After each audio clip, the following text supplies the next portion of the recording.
I imagine that many people in this room cannot imagine what the world would be like without the conflict that tears across the political debate at every moment.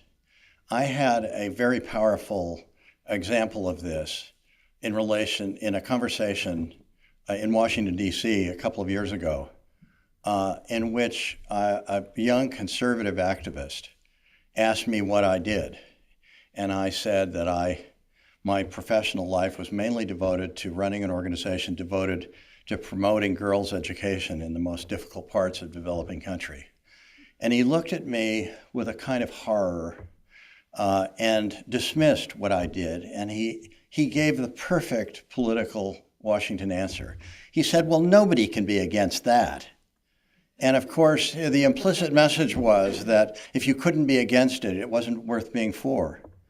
And I think that the challenge that we have tonight is to try and open up an idiom which focuses entirely on what people disagree about, and to try and imagine what the debate would look like if it focused instead on things that people agree about. And there are an amazing number of things that people agree about. In fact, I would go so far as to say, when you really get down to it, since nothing that we're doing now is working, when you focus on the things that people agree about, you will start to find answers to a whole range of problems, from domestic problems of race relations and gay rights and the whole range of them, to foreign policy and security policy issues. We'll start to find answers to that. I got into this field in an extraordinary time. It was 1968. People in this room may think that we are living through historic conflict.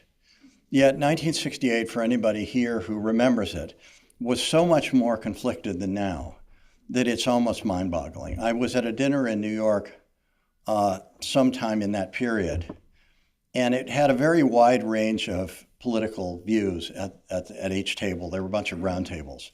And one of the people at my table offered the view that the country was coming apart to such an extent that the only hope for the country was a dictator coming to power. And not a single person at the table disagreed. It wasn't really incredible. It was incredible for me because at that moment, I came and went to work for William Buckley, the most prominent and visible conservative of his generation, and for a very long time afterwards. And I lived in the culture of the National Review, where we were considering all of these problems. And the introduction of the beginnings of a transpartisan view started to make their impact on me when I fell in with a group of black radical intellectuals in New York, people who were advising the famous radicals of the time, H. Rap Brown and Stokely Carmichael. And we had a very intense conversations about things because they wanted to tell me what black radicals really thought beyond what one might have read in the New York Times, let's say. And it became increasingly obvious to me that the vision I was hearing from them sounded much more like the vision of the conservatives at National Review than it did from any left of center person I knew. And so I devoted the year to planning a day-long conference, bringing these two groups together at this incredibly conflicted moment. And the truth was that the two groups had very similar views. And the heart of it, of what they agreed about, was that the challenge of the deprived and the challenge of race and all of these things was really not about equality. It was about empowerment. And that what the only hope for the race issue from their perspective was that they wanted empowerment, and they felt crushed by the desire of the moderate left to bring equality. This is a very complicated subject, and I'm just going to throw it out because I can't get into great detail about it. But that insight has influenced everything I've done since that period, and especially in the current work that I do in the most tribal and traditional parts of developing countries, liberating women and girls, focusing on a strategy of empowering them with results that are quite extraordinary. The political system, I'd like to give you a flavor of what the principal positions taken by people who focus on empowerment. But the more I was with Buckley, the more I discovered that this simple left-right spectrum yielded so many anomalies that I could hardly keep up with them. I found many people describing themselves as conservatives, many people describing themselves as liberals, who disagreed, who were supposed to agree, and many people who were liberals and conservatives agreeing where they weren't supposed to agree. And I really embarked on a lifelong quest to try to untangle all these things and try to make sense of it, because everybody gets before the cameras, and all the articles make it seem as if these concepts of left and right all mean something. But the truth is they don't mean very much.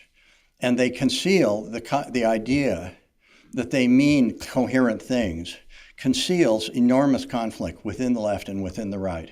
It was especially obvious at the end of the 60s when the new left and the old left were at absolute war with each other. I mean, to a degree that you just can't, the things they said about each other were unbelievable. And the conflict today on the right, between the libertarian, the freedom right, what I call the freedom right, and the order right, are just incredible. And trying to get ways, whenever you found an issue which brought people together, it was because you found there were four positions, not two, an order position and a freedom position on each side. And whenever people came together and whenever you found a solution, it was because each one of them, the truth in each one of the four became obvious, and people engaged each other to find solutions. In my own experience, the greatest conflict in public life happens when people talk about public issues in terms only of the government, that the government is doing this. If it's public schools, it's about the government and what it should be doing about public schools, or it's a foreign policy, it's about the government. And never mentioned is the idea that citizens have a role to play in a healthy democracy. And none of the political parties ever talk about this because it's all about them.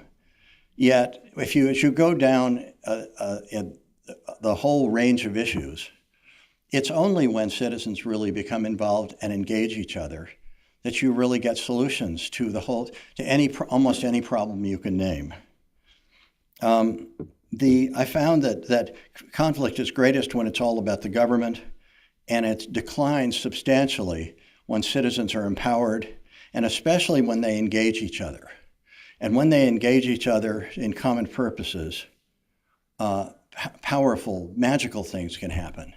In tribal societies in Rajasthan, in India, fathers who wouldn't let their girls get out of their houses, when they become involved in a school and people really engage each other, these so-called cultural aversion to girls, women and girls, it disappears in 4 or 5 minutes. You can see it. It doesn't make any sense in terms of the way we talk about this, but absolutely, I've seen it. My program is now in 7,000 schools, serving about 800,000 children. The governments like the program so much, they're starting to pay for it. And within 5 years, I think that the government will pay for the entire cost of the programs. And the secret to it is it's an empowerment program that empowers people at every school to become stakeholders, to become active in the school. It's a way of informally charterizing every government school. The opposition to charter schools that's so powerful now is not against the idea of local empowerment. It's against the idea that only some people to get to enjoy it. Because the people who oppose it are frightened that they're going to be left behind in the nightmare.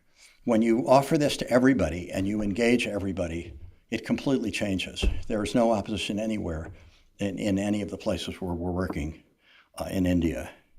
I want to just apply this concept to very briefly to a number of issues that will bring the four quadrants together.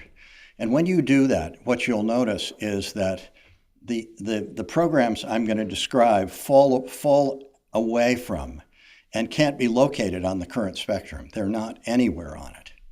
One of them is, for instance, the program of Hernando de Soto, working out of Lima, Peru, on getting property rights to the poor in developing countries.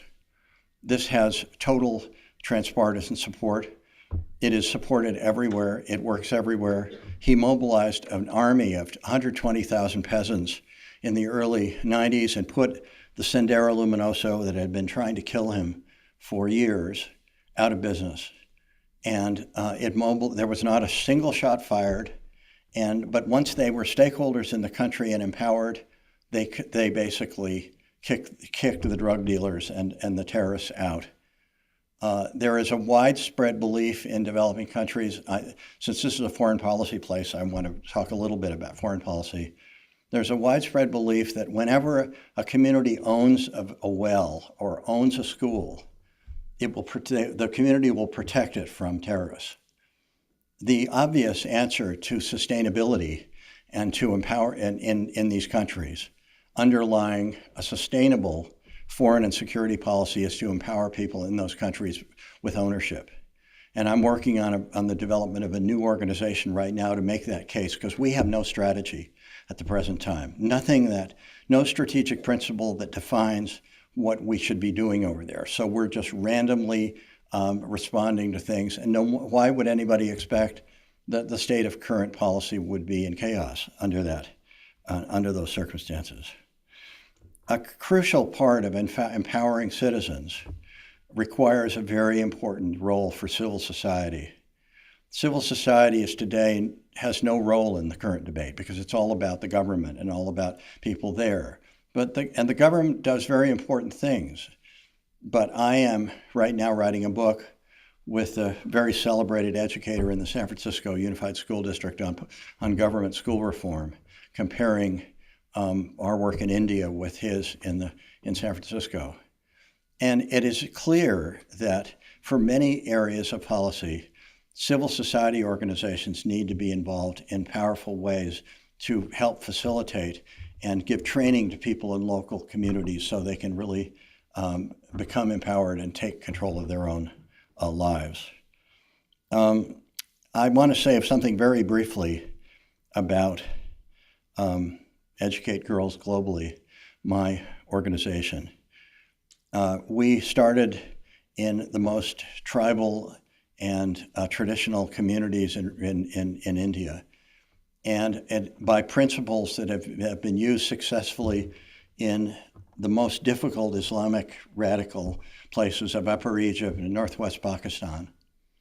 And the effect of empowering women and girls by giving people ownership of the schools, bringing everybody together, including government officials, all difference between public and private disappears when you do this. People become people. They reach out to each other in common purpose. They become engaged. And all the things that torment our political debate disappear. I appreciate the chance to share with you some of my experiences over a very long period. I think these principles, transpartisan principles, are the key to a strategy in foreign and security policy and to the whole range of issues that are tormenting our society at the present time. Thank you.